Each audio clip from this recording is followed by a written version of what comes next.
Good. Now I have everything I need. Let me write the new story. Names to avoid: Margaret, Harold, Nathan, Rebecca, Dorothy, Victor, Courtney, Daniel, Lorraine, Celeste, Philip, Arthur. Here is the new story. I have lived 63 years on this earth, and if there is one thing raising 2 children alone taught me, it's that your instincts rarely lie. You can talk yourself out of them. You can smile politely and pour another cup of coffee and tell yourself you're imagining things. But deep down, somewhere beneath the politeness and the good manners your mother drilled into you, you already know. I knew something was wrong with my son's marriage long before I let myself admit it. It was a Wednesday morning in April when my daughter-in-law called. Not to chat, not to tell me about the grandchildren's latest adventures, but with that particular sweetness in her voice that meant she wanted something. Sandra had a gift for wrapping requests in layers of warmth, so thick you didn't notice the hook until it was already set. "Eleanor," she said, and I could hear her smiling through the phone. "I've been thinking about you. You work so hard with everything you do. It's really inspiring." I set down my pruning shears and waited. My roses needed attention, but this conversation needed more. "The thing is," she continued, "I'm planning a little wellness retreat for myself. Just 4 or 5 days. James has been pushing me to take better care of myself." She laughed lightly. "You know how he worries." James did worry. My son worried the way his father had worried, steadily and quietly, and usually about everyone except himself. He was a financial consultant at a mid-sized firm in Charlotte. Not flashy work, but honest and demanding, the kind that eats your evenings and colonizes your weekends. He'd been burning the candle low for 2 years running. "That sounds lovely, Sandra," I said carefully. "Where are you thinking?" "There's a place in Sedona. Very exclusive, very restorative." Another pause. "The thing is, I was hoping to use your emergency credit card, just as a backup. James and I have been doing some work on our credit, consolidating things, and our cards are temporarily limited. It's just for emergencies. I would never actually use it unless something happened. I had given James a card linked to a small account I kept specifically for family emergencies. $10,000 I'd scraped together over years of careful saving, in case of medical bills, a car breakdown, something real and unexpected. I'd given it to James, not Sandra, and for a reason I couldn't quite articulate at the time. "Let me think on it," I said. "I'll call you back this afternoon." I didn't call her back that afternoon. Instead, I called my daughter. Caroline is 41, 4 years younger than James, and she has never once in her life pretended to like someone she didn't like. It is her most maddening quality and her most useful one. "She wants the emergency card," I said. "No," Caroline said immediately. "I haven't asked you a question yet." "Mom, I don't need a question. The answer is no. Don't give her the card." I sighed, settling into the kitchen chair that had been my husband Frank's before he passed. "You've never trusted Sandra." "I trusted her fine until she started calling the grandkids our children in her Instagram captions and cropping you out of family photos. That's when my trust ran low." I thought about those photos. I had noticed. I'd told myself it was accidental, that Sandra was simply careless about framing, that surely she hadn't meant to exclude me from the Christmas picture 2 years running. But you can only tell yourself so many soft lies before they start to curdle. "She's been strange with me lately," I admitted, rescheduling our Sunday dinners, saying the children are busy when I offer to take them to the park.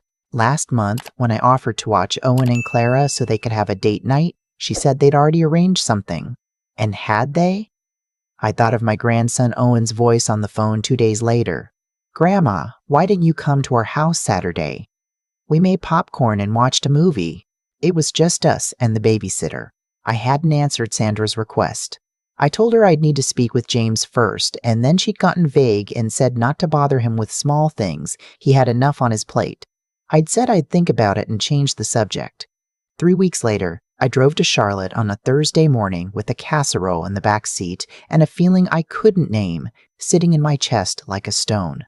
I hadn't called ahead. James kept telling me I didn't need to, that his house was my house, that I was welcome any time. Sandra had, in recent months, begun suggesting I should always call first. "Just to make sure they're home, Eleanor. You know how the schedule gets." I had started calling first, but that Thursday something made me not. When no one answered at the house, I tried James's cell. It went to voicemail. I tried his office number. His colleague Patrick answered, and his voice had that careful quality people use when they're trying not to say something directly. "He didn't come in today," Patrick said. "He wasn't feeling well yesterday either. Said he might work from home." I drove to the nearest urgent care, then on instinct to Mercy Regional, the hospital 2 miles from their neighborhood, and asked at the front desk. My son was in the cardiac intensive care unit. He had been there since the previous afternoon. I will not describe what it feels like to stand in a hospital corridor and hear those words about your child. There is no language adequate to it. You simply find yourself walking, one foot and then the other, following a nurse down a hallway that seems to have gotten much longer than it was before. James lay in room 422, connected to monitors that beeped with steady, maddening patience. He looked smaller than I'd ever seen him. His father had looked small like that at the end, and the sight of it did something to my breath that took a long moment to recover from. He was alone. His wife was not there. No flowers, no jacket thrown over a chair, no half-empty coffee cup from someone who had been keeping watch. Just James, the machines, and the particular loneliness of a hospital room that no one has been sitting in. The nurse, a young woman named Tamara who had kind eyes and a frank manner, explained that he'd collapsed at his office around 2 in the afternoon the day before. His assistant had called 911. He'd been sedated following emergency surgery to place a stent. He was stable, but had not yet regained consciousness. Was his wife notified? I asked. She's listed as the emergency contact. We reached her yesterday evening. Tamara paused in the careful way of someone choosing words. We haven't been able to reach her since for an update. Where is she? I'm afraid I don't know, ma'am. I sat down in the chair beside my son's bed and took his hand and called Caroline. Come, I said. Now. Then I did something I'm not proud of, but would do again without hesitation. I opened Instagram on my phone. Sandra posted constantly, multiple times a day, a meticulous documentation of what she called her intentional life. I scrolled back 48 hours. There she was, not in Sedona, not at a wellness retreat in Arizona. She was in Mexico, a resort I recognized from its distinctive turquoise infinity pool, the kind of place that charges more per night than most people make in a week. The photos were luminous.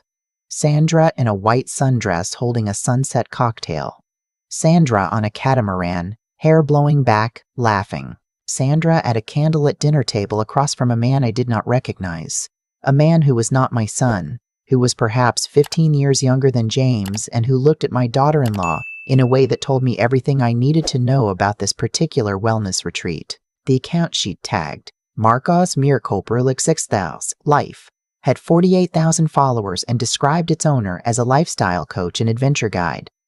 I scrolled to the most recent post, a photo from that morning. Sunrise over the ocean. The caption said, "Some mornings remind you exactly what you're living for." Posted 6 hours after the hospital had first tried to call her. My phone buzzed. A charge alert on the emergency account, $840 at a resort spa. The card I had given James that Sandra had somehow gotten access to. My hands did not shake. I had expected them to, but they didn't. I called my college friend Gwen. We'd stayed close across 40 years, and when she'd gone through her divorce, she'd become something of an expert in exactly this kind of situation. She ran a small firm now, private investigations, mostly family law cases. Gwen, I said, I need you to find everything there is to know about a man named Marcos Vargas. Then I called the bank. James had added me as a co-signer on his accounts 3 years ago, after Frank died, without making a fuss about it. Just something he did quietly, the way he did most things, so that I would have access if I ever needed it. I had never used that access until that afternoon in room 42012, when I systematically went through every account Sandra could reach and closed her off from every single one. Joint checking, frozen. Joint savings, frozen. The emergency account she'd been using for her vacation, closed. It took 22 minutes. Caroline arrived at the hospital at 4 o'clock, took one look at me, and then one look at the monitors, and then sat down heavily in the chair on the other side of James's bed. Tell me everything, she said. I told her. At 5:17, my phone rang. Sandra's name. I showed Caroline the screen. She raised one eyebrow. I answered, Eleanor. Sandra's voice had lost its warmth entirely. She sounded like a different person, clipped and taut. Something is wrong with all of our cards. Every account is coming up declined. I need you to look into this. Hello, Sandra, I said pleasantly. Where are you calling from? A brief silence. I'm at a wellness retreat. You know that. I do know about the retreat. I've seen your Instagram. I paused. The photos from Mexico are beautiful. That resort looks stunning. The silence that followed was longer. I meant to tell James, she began. Sandra, I said, James is in the cardiac ICU. He's been there since yesterday afternoon. He had a massive heart attack at his office. I kept my voice even. The hospital has been trying to reach you. The sound she made was difficult to categorize. I have thought about it since, and I still don't know whether it was genuine shock or performance. Perhaps it was both. Oh my God. I didn't see the calls. My phone. Your phone was working well enough to post to Instagram this morning. Another silence. I need to get home, she said, and her voice had shifted into something I recognized as the beginning of an appeal. Eleanor, I can't get home without access to funds. The hotel is demanding payment for. I imagine they are, I agreed. You'll need to sort that out with Marcos. I ended the call. Caroline was watching me with an expression I couldn't quite read. You've changed, Mom, she said finally. I've always been like this, I said. I just never had a reason to show it before. James regained consciousness the following morning, slow and confused, blinking at the light in the way people do when they've been somewhere far away and the return is not quite complete yet. I was holding his hand when he came back. Mom, he said, voice rough, I'm here. His eyes moved around the room, looking, I knew, for someone else. Where's Sandra? I had been preparing for this question since the previous afternoon. I had rehearsed answers, soft ones and honest ones, and in the end I chose honest because James was a grown man who had just survived something that kills 40% of the people it touches, and he deserved the truth from his own mother. She's not here, I said. She was in Mexico, a resort. I'm not sure exactly when she's coming back. He was quiet for a moment. The monitors kept their steady rhythm. She's with someone, he said. It wasn't a question. I believe so, yes. He closed his eyes. Not in grief, exactly. More like a man who has been carrying something heavy for a long time and has finally been given permission to put it down. I've known for a while, he said quietly. Not the specifics. But I knew. Oh, James. I kept thinking I was wrong. I kept thinking if I worked harder, if I gave her more time, more space, more. He stopped. I hired someone to look into things. About 2 months ago. I was going to talk to a lawyer. Of course he had. He was my son, and he was thorough, and he did things quietly. Good, I said, because I already called Gwen Marsh. She's looking into it now. He turned his head to look at me, and something that might have been a tired laugh moved across his face. Of course you did. Gwen's findings arrived in pieces over the next 24 hours, and each piece was worse than the last. Marcos Vargas was 40, recently divorced, with a business model that involved attaching himself to women who had access to money, spending lavishly while those funds lasted, and moving on when they didn't. He had a trail across 4 states, 2 of which involved women who had quietly settled civil disputes with him rather than deal with the publicity of a courtroom. He was also, Gwen discovered, not entirely without criminal association. His older brother had done 2 years in Florida for wire fraud. His former business partner was currently under federal investigation for running an investment scheme targeting retirees, and several of the lifestyle coaching clients he'd accumulated in the last 3 years were women in the middle of divorces or separations, each one of whom had, during their association with Marcos, made significant changes to financial accounts or insurance documents. This is bigger than an affair, Gwen told me on the phone. How much access did Sandra have to James's financial information? I thought about the previous 2 years.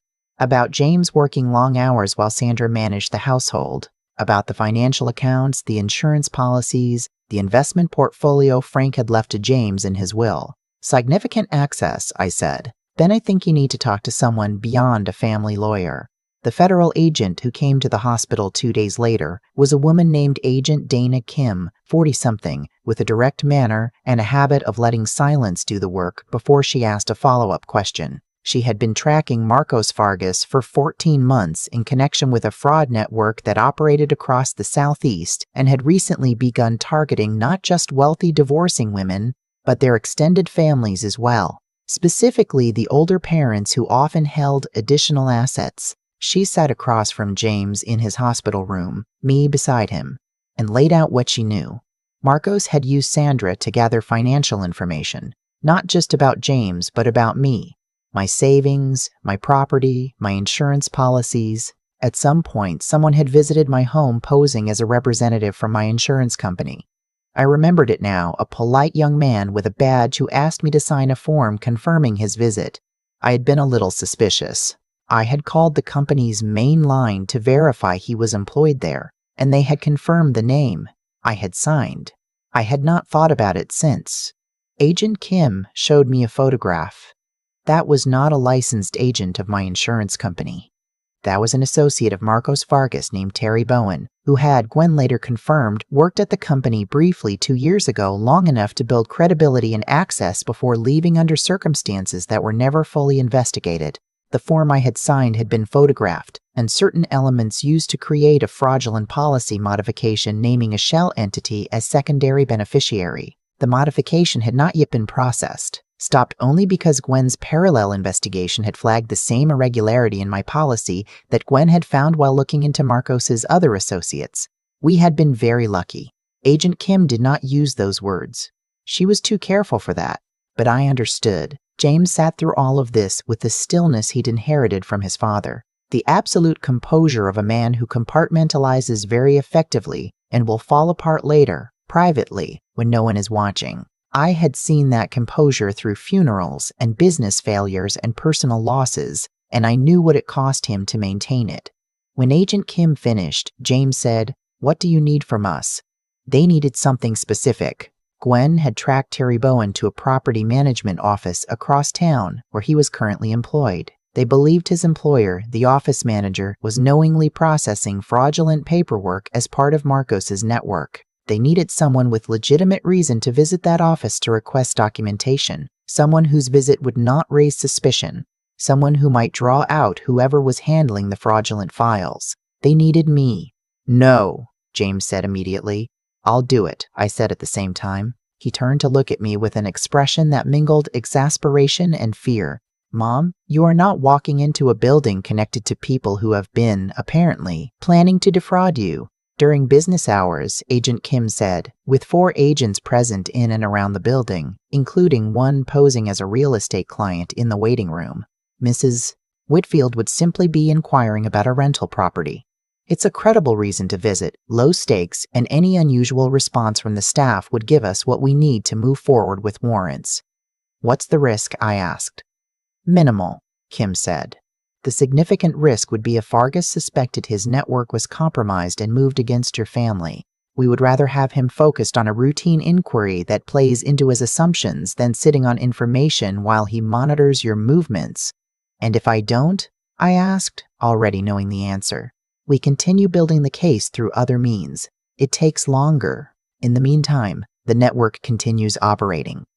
I thought about the other families on whatever list Gwen had found in the digital breadcrumbs of Marcos's operation. I thought about some other woman's son, some other mother sitting in a hospital room she hadn't expected to be in. "I'll do it," I said again. James put his face in his hands. That night, after Caroline arrived to sit with James, I went home and slept better than I had in a week. Not because I wasn't afraid, but because I had a direction. Fear and purpose are not incompatible.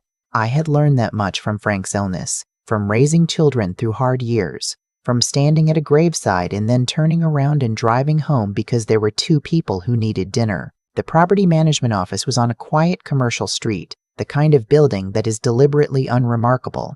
I arrived at 10 in the morning in my good blue cardigan and the pearl earrings I wear when I need to feel anchored. with a notepad in my purse and Agent Kim's team distributed across the parking lot and the waiting room and, I was told, the coffee shop next door. The receptionist was pleasant. I asked about rental availability in a specific price range. She called the office manager. His name, according to his badge, was Robert Hess.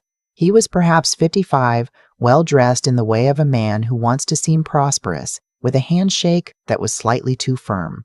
He led me to a back office and closed the door and began pulling up listings on his computer. We talked about square footage. We talked about lease terms.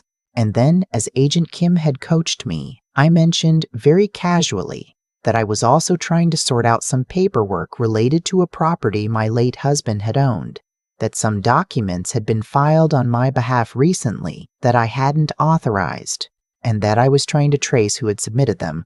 The change in Robert Hess was subtle but immediate. He leaned back just slightly.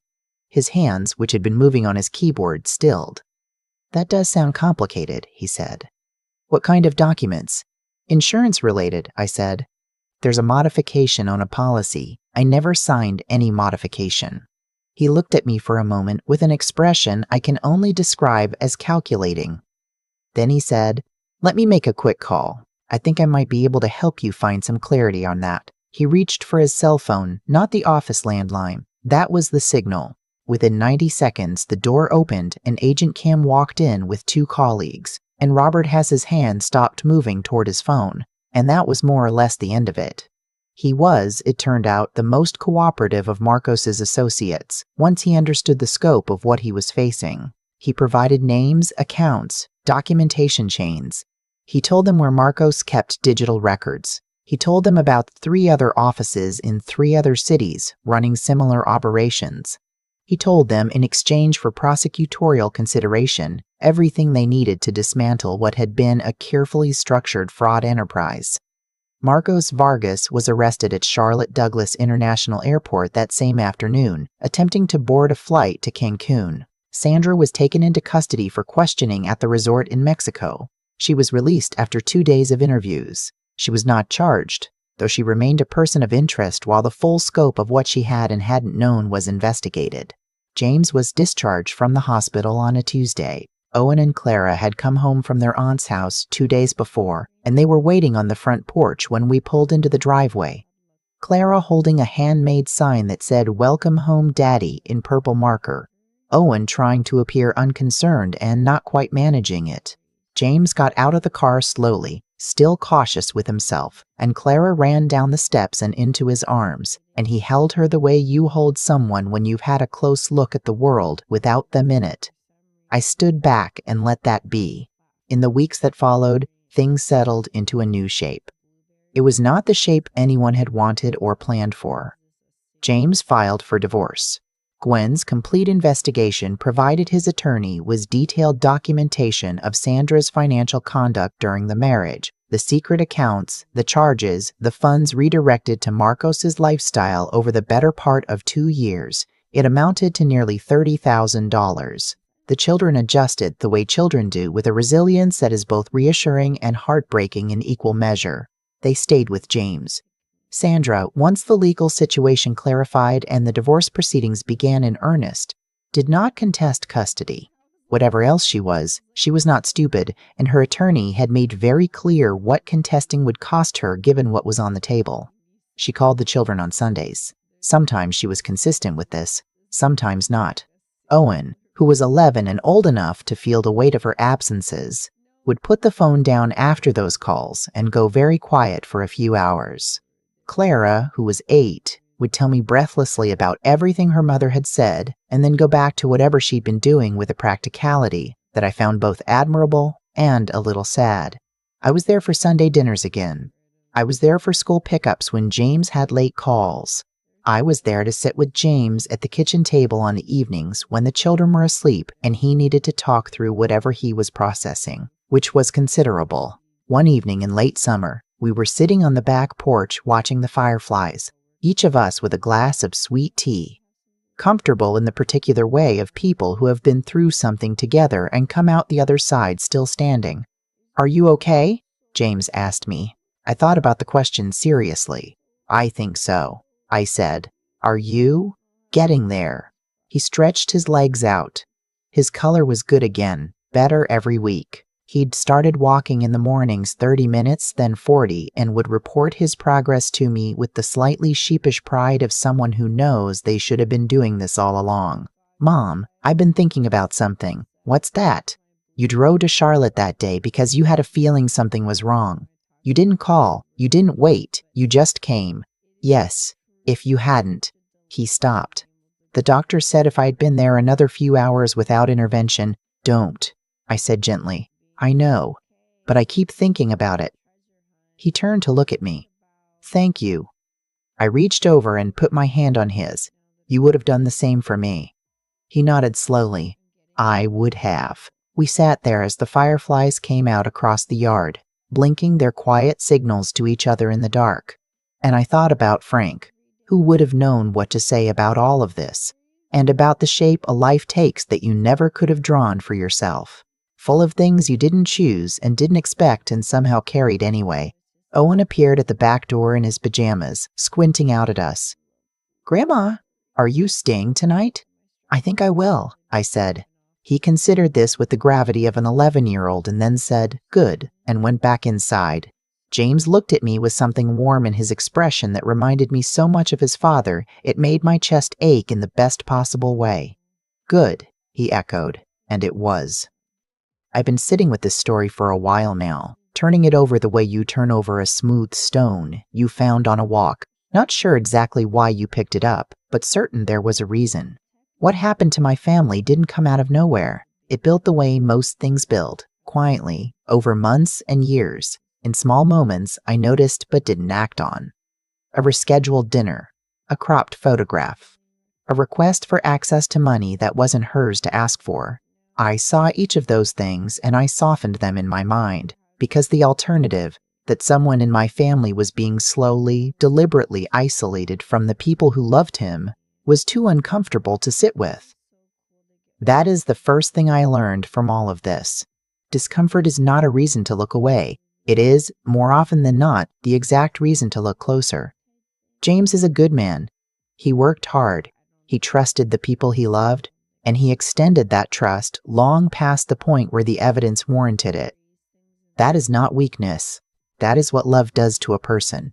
But I think about those 2 months when he had already hired someone to look into things, when he already knew in some part of himself that his marriage was not what it appeared to be.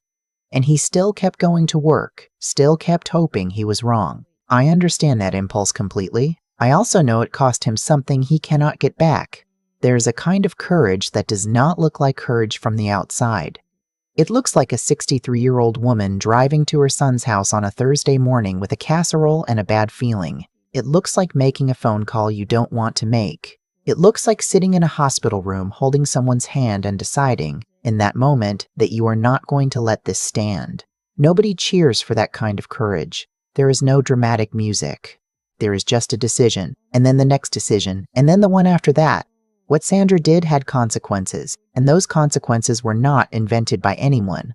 They followed naturally from her choices, the way consequences always do, in their own time and by their own logic. She spent months making decisions that prioritized her comfort, her desires, her plans, while the person she had promised to build a life with was working himself into a hospital bed. When everything collapsed, it collapsed because of the weight of what she had actually done, not because anyone engineered her downfall.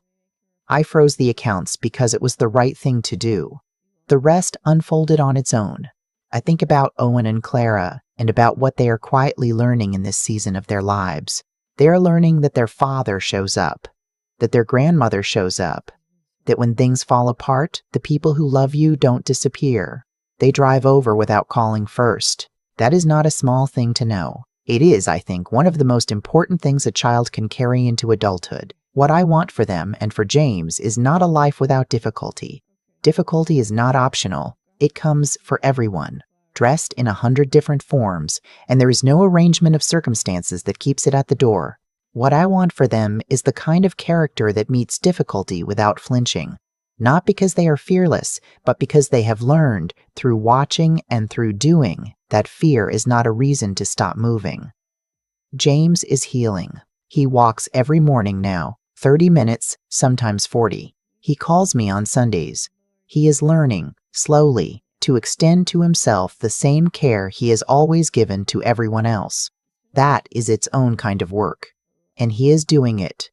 I am proud of him in a way I don't have adequate words for. Not because he survived, though I am grateful for that every single day, but because he looked at everything that happened and chose deliberately to build something better from it. That is what people of good character do, not once, but over and over in the ordinary moments that no one is watching. I don't know that I did anything remarkable. I did what any mother would do. I showed up, and I kept showing up, and I did not let the people I love face the hard things alone. That, as far as I can tell, is enough.